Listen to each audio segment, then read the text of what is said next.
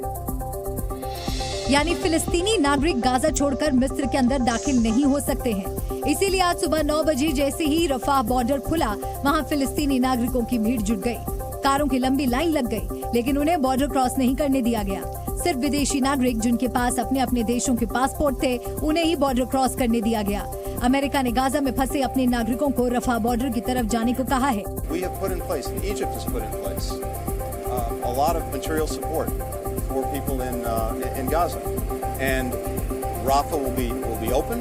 मिस्र के सिनाई प्रायद्वीप में मौजूद रफा बॉर्डर इजराइल के नियंत्रण से मुक्त एकमात्र रास्ता है जहां से गाजा के अंदर आना जाना हो सकता है। रफा बॉर्डर पर सैकड़ों टन खाने पीने और मेडिकल के सामान गाजा के अंदर दाखिल होने का इंतजार कर रहे हैं। अमेरिका का कहना है कि रफा बॉर्डर खुलने के बाद अब ये सामान गाजा के अंदर पहुंचाए जा सकेंगे।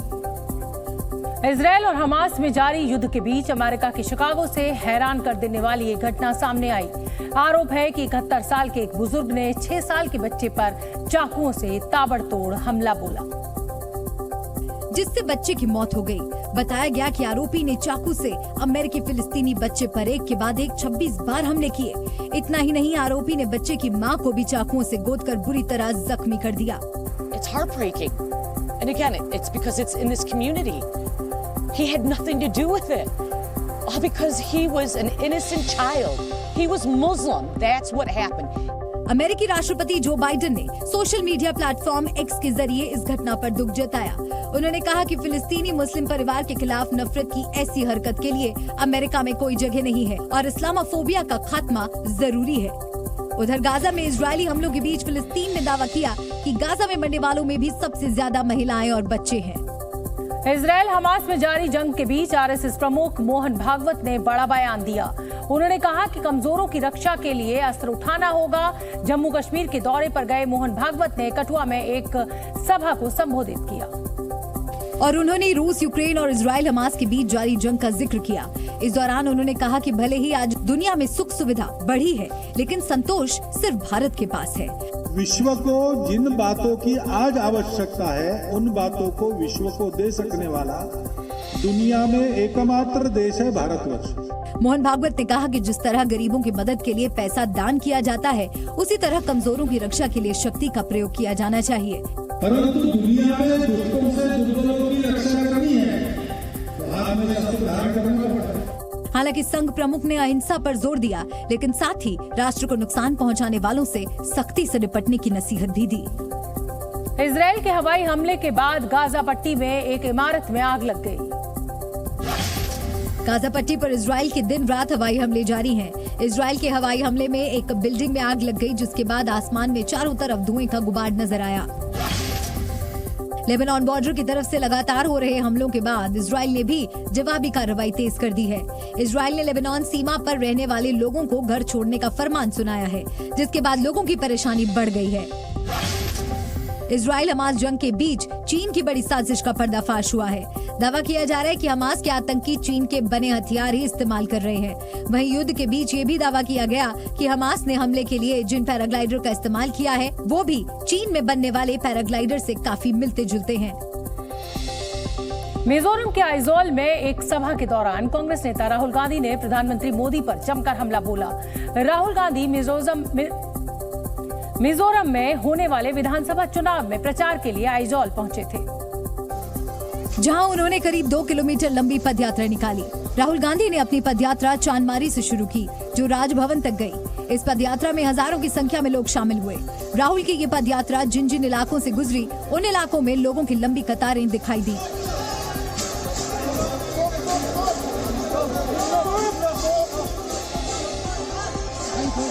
पदयात्रा के दौरान लोग अपने हाथों में पार्टी के झंडे लिए हुए थे और राहुल के साथ आगे बढ़ रहे थे। राहुल से मिलने के लिए दूर दूर से लोग पहुंचे। राहुल गांधी ने भी उन्हें निराश नहीं किया। पदयात्रा के दौरान उन्होंने समर्थकों का अभिवादन किया और उनसे मुलाकात की। राहुल गांधी के मिजोरम दौरे से पार्टी के कार्यकर्ताओं में गजब का उत्साह दिखा। पदयात्रा खत्म करने के बाद राहुल गांधी ने एक सभा को भी संबोधित किया। इस दौरान उन्होंने मणिपुर हिंसा के बहाने प्रधानमंत्री मोदी और केंद्र सरकार को घेरा और कहा कि प्रधानमंत्री को मणिपुर की नहीं, इजराइल में क्या हो रहा है इसकी चिंता है। The Prime Minister and the government of India are so interested in what is happening in Israel, but not interested at all in what is happening in Manipur. इतना ही नहीं, राहुल गांधी ने बीजेपी पर मिजोरम के लोगों का जीवन खत्म करने का आरोप लगाया। People have been murdered, women have been molested, babies have been killed, but the Prime Minister doesn't find it important to travel there. Rahul के दौरे से उत्साहित कार्यकर्ताओं ने भी विधानसभा चुनाव में जीत का दावा किया। 5 राज्यों के अंदर चुनाव होने जा रहा है। मिजोरम, तेलंगाना, राजस्थान, मध्य प्रदेश, छत्तीसगढ़ 5 के 5 राज्यों में कांग्रेस पार्टी जीतने जा रही है। 40 सदस्यीय मिजोरम विधानसभा के लिए 7 नवंबर को मतदान होगा और वोटों की गिनती 3 दिसंबर को होगी। भारत का मून मिशन चंद्रयान 3 फिर से सुर्खियों में है, क्योंकि नासा के वैज्ञानिक भी इसकी तकनीक देखकर हैरान हैं। ये जानकारी इसरो चीफ एस सोमनाथ ने रामेश्वरम में एक कार्यक्रम के दौरान दी। इसरो चीफ ने बताया कि नासा ने चंद्रयान 3 की तकनीक अमेरिका को बेचने की बात कही थी। एस सोमनाथ के मुताबिक चंद्रयान 3 मिशन की तैयारी देखने के लिए नासा की जेट प्रोपल्शन लेबोरेटरी के कुछ एक्सपर्ट्स को बुलाया गया था, और जब वो इसरो के लैब में पहुंचे तो चंद्रयान 3 की टेक्नोलॉजी को देखकर हैरान रह गए। नासा की टीम ने इसरो प्रमुख से पूछा कि उन्होंने चंद्रयान 3 के वैज्ञानिक उपकरण कैसे बनाए। नासा के वैज्ञानिकों ने इतनी कम लागत में तैयार इसरो के वैज्ञानिक उपकरणों से बेहद प्रभावित दिखे, और उन्होंने एस सोमनाथ को सुझाव दिया कि इसरो ये तकनीक अमेरिका को बेचता क्यों नहीं। नासा की ये टीम तब आई थी जब चंद्रयान 3 की चंद्रमा की सतह पर सफल लैंडिंग भी नहीं हुई थी। इसरो के वैज्ञानिकों ने नासा की टीम को बताया कि उन्होंने चंद्रयान 3 को किस तरह डिजाइन किया है और वो चांद पर कैसे सॉफ्ट लैंडिंग करेगा। नासा के वैज्ञानिकों ने ये देखकर सिर्फ इतना ही कहा, नो कमेंट्स, सब अच्छा होने वाला है। ये घटना इसरो चीफ एस सोमनाथ ने पूर्व राष्ट्रपति और missile man doctor APJ Abdul Kalam की जयंती के मौके पर छात्रों को प्रेरित करने के लिए साझा की। नोएडा के बहुचर्चित निठारी कांड के आरोपियों को इलाहाबाद हाई कोर्ट से बड़ी राहत मिली। कोर्ट ने कई मामलों में सुरेंद्र कोहली और मनिंदर सिंह पंढेर को बरी कर दिया, और इसके साथ ही कोर्ट ने दोनों की फांसी की सजा पर रोक लगा दी। मनिंदर पंढेर और उसकी कोठी के केयरटेकर सुरेंद्र कोहली को सीबीआई कोर्ट ने फांसी की सजा सुनाई थी, जिसके खिलाफ दोनों ने हाईकोर्ट में अर्जी दाखिल की थी। हाईकोर्ट के इस फैसले के बाद सीबीआई के वकील ने सुप्रीम कोर्ट जाने की बात कही। बिल्कुल हम जो है इसको जो है एडवाइस करेंगे जो है डिपार्टमेंट को, सीबीआई को, कि इसको सुप्रीम कोर्ट में जो है इसके खिलाफ ग्राउंड से वहीं कोर्ट के इस फैसले पर पीड़ित परिवार ने नाराजगी जताई। तो उसको सजा न दी, माफ करी जाए, उसको फांसी दी जाए, उसको जरूर फांसी लगाई जाए कि जैसे हमारी बच्ची मारी है ना, ऐसे ही मारा जाए उसको। निठारी कांड में अपने 3 साल के बच्चे को खोने वाला एक पिता उस कोठी के पास पहुंचा और उस पर पत्थर बरसाए। Zee News.